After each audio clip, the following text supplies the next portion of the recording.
Hello, this is the 18th of May 2025 reading. It's a 6 card random pull from a Tarot of the Abyss deck. It goes. First card is the Ten of Cups. Okay, Ten of Cups.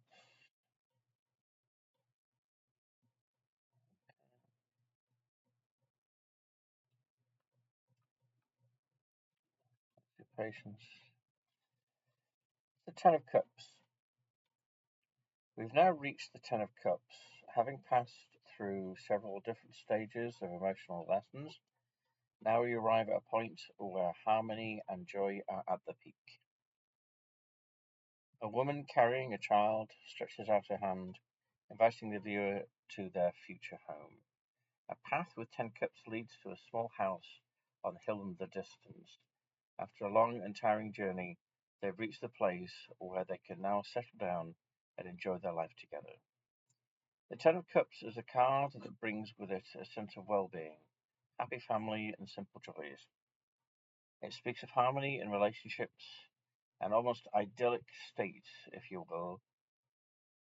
It's really a wonderful card to receive, and if you've had any family problems in the past, the Ten of Cups brings clarity and blessings to these relationships. Just like the Nine of Cups, the Ten of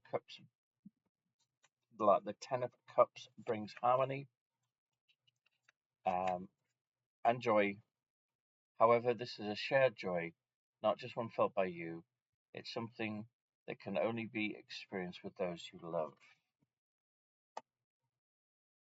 King of Pentacles. I've got the Pentacles. Okay, once we're near the back. Again, I'm new at this, so I appreciate it. Okay, King of Pentacles. King of Pentacles bears the mystical heart of Pentacles on his breast. He has attained the highest levels. He is master of the elemental forces before him. His eyes communicate peace, constancy, and love. At his hand, we see the mountains, symbol of his domain and kingdom. In a reading, the King of Pentacles can represent a person who has the Midas touch. He can take any business and make it successful. This individual is dependable, determined, and honest. For this reason, people often seek his counsel. Unlike the illustration in this card, he has an open heart, willing to lend a hand whenever and wherever he is needed. The King of Pentacles is an active force.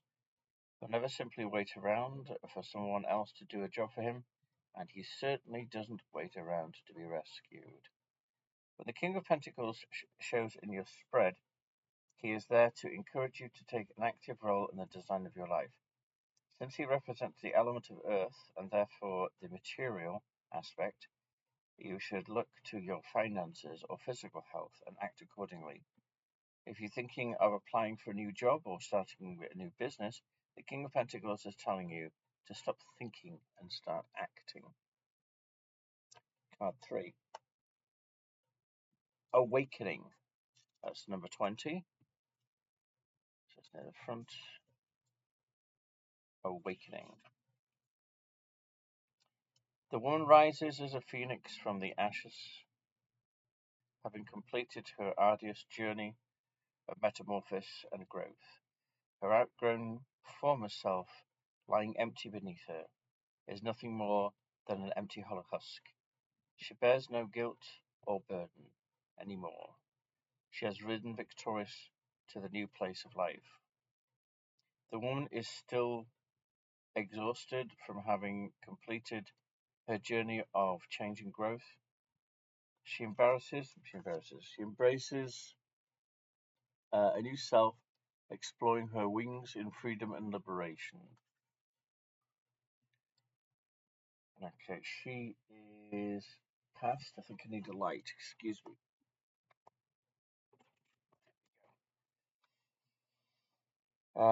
She is poised, gathering her strength for whatever challenges and opportunities lie ahead. The Awakening card, formerly Judgment, invites you to take note of your life and objectively to step back and consider how much you've grown and learned. You may be getting to the point where you've outgrown certain relationships or jobs, and certain chapters in your life may be drawing to a close. Perhaps you're reluctant to complete the final metamorphosis.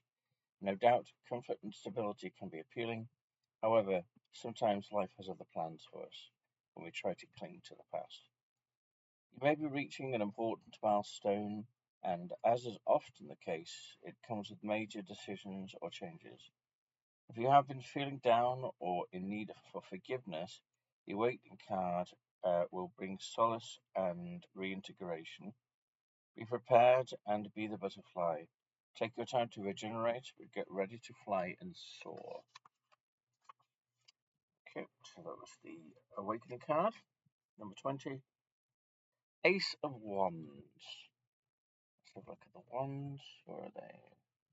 Okay, swords, swords, wands. Ace of Wands. That's going to be near the back of this bit. Okay, appreciate your patience. Ace of Wands, Ace of Cups. Let's see the beginning then. Aces of 1, not 8, 11.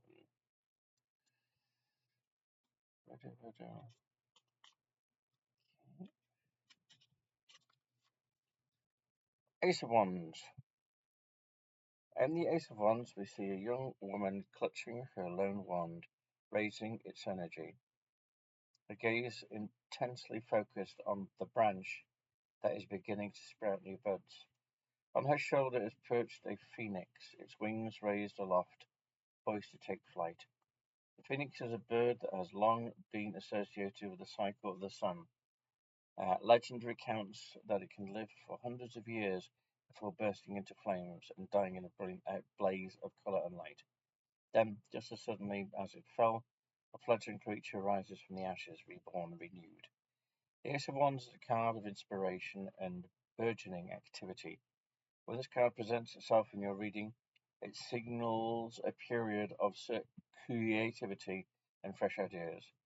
This is a prosperous time to begin new projects that require dynamic energy. The suit of wands is associated with the element of fire. Fire is the most difficult of the elements to tame, yet it can be used for great constructive use, such as cooking our food or powering our societies. On the other hand, fire can utterly decimate civilizations and societies if it is mishandled or not respected. Now is a terrific time for launching a new enterprise. However, take care to effectively harness the energy and enthusiasm you presently feel. Allow your talents to take shape and expand. The Ace of Wands represents the seed of confidence that you need to embark on that new project you've been dreaming of. The Ace encourages you to take the risk and not to be afraid. Nothing great is ever easy. The next card is the King of Swords. King of Swords. Okay. And that would be here. He stands alone atop a craggy cliff perched above a maze of the mind. The King of Swords has endured much hardship and struggles to arrive at his present vantage point. He's applied logic, reason, and intelligence, but he's also learned to balance them against an even higher form of knowledge and wisdom, his intuition. He has learned to balance the direction of his mind against the compass of his heart, and the result is a pure and majestic form of leadership. In his right hand he leans upon the sword of truth, and he knows well how to avoid it should he have occasion to. However, for the time being, he holds it in abeyance, Abeyaance, never seen that word before, a future sign of his confidence and courage in his abilities to lead. He is guided directly by the sphere of light, which is settled in the crown of his hand, in his head, a sign of his direct communication with the realms of light and knowledge. Should the King of Swords present itself in your reading, he often represents individuals in positions of power or authority.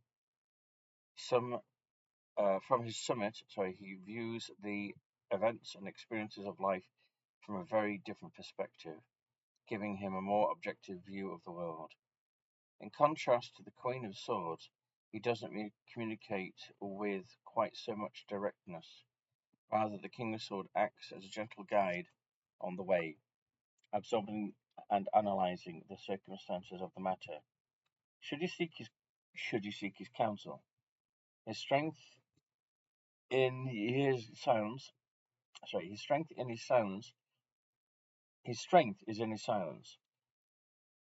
His greatest value is not in his words, but rather his example. As Cad calls you to meditation, to seek to be collected and balanced in your judgments, with time and reflection, you'll be able to see clearly the solution to the problems at hand. As a majestic king, if in this situation calls up for it, be prepared to stand alone in your wisdom and rectitude. Don't allow yourself to get corrupted or stray from the heart of the matter, and let your actions speak for themselves. Try to embody the qualities of the King of Swords. Take the challenges that are presented and find solutions through a clear and collected mind. That's the King of Swords. The last card from this reading is the Queen of Swords. Okay, so the Queen of Swords. Queen of Swords rests her head contemplatively upon the hilt of her sword, allowing its metallic coolness to center and still her. She makes use of that stillness to channel knowledge emanating from the sphere of light affixed to the sword's pommel. She is introspective and reflective, characteristics indicative of a strong queen. There are times when she must be as still as the night, yet as swift as an arrow in her decision making. The Queen of Swords rules with her head first and then her heart second, reason trumping her emotional yearnings. Yet she bears a certain wistfulness. Hers is the burden of leadership, of making the difficult, often unpopular decisions that nobody wants to make, yet everyone expects of an effective ruler. Hers is the burden of putting her public responsibility above her private desires. It is no easy burden to bear, and there are times when it leaves her feeling very alone. In these moments of despair and despondency, she returns to the safety and security of her faithful blade. The keen and piercing intellect and oh God, in indomitable. I've never seen that word before. The intellect and indomitable. I probably pronounced that wrong. Will that have always safeguarded her on her journey through the twists and turns of a mysterious labyrinth. Regardless of how unpleasant it may be, the Queen of Swords must always face the truth in the situation with dignity and poise. Many people find this to be too much, preferring instead for the truth to be shrouded or silenced, in order to spare their feelings. The Queen is afforded no such luxury. Likewise, there are times when we have to harness the energy of the Queen of Swords, revealing truths to others they don't want to hear or are presently incapable of seeing. Alternatively, there are times when we ourselves may have someone in our lives who is embodying the energy of the Queen, showing us aspects of ourselves that we don't particularly wish to acknowledge. True friends are there to comfort and care for us, however. They also play the essential role of pointing out our poor choices or faulty judgments. If you are being called upon to play the part of the Queen of Swords, remember that it's not just what you say, but how you say it. By phrasing and framing your critiques constructively, you're much more likely to have your message heard. Alternatively, if a dear friend or trusted companion is presently pointing out possible lapses of judgment on your part, have the courage and trust to at least consider their point of view. So that was the reading for today, being the 18th of May, The Tower of Abyss by Alan Tourian. And again, thank you so much to Trippy Everything for the video playing in the background. I'm going to go ahead and do a copy of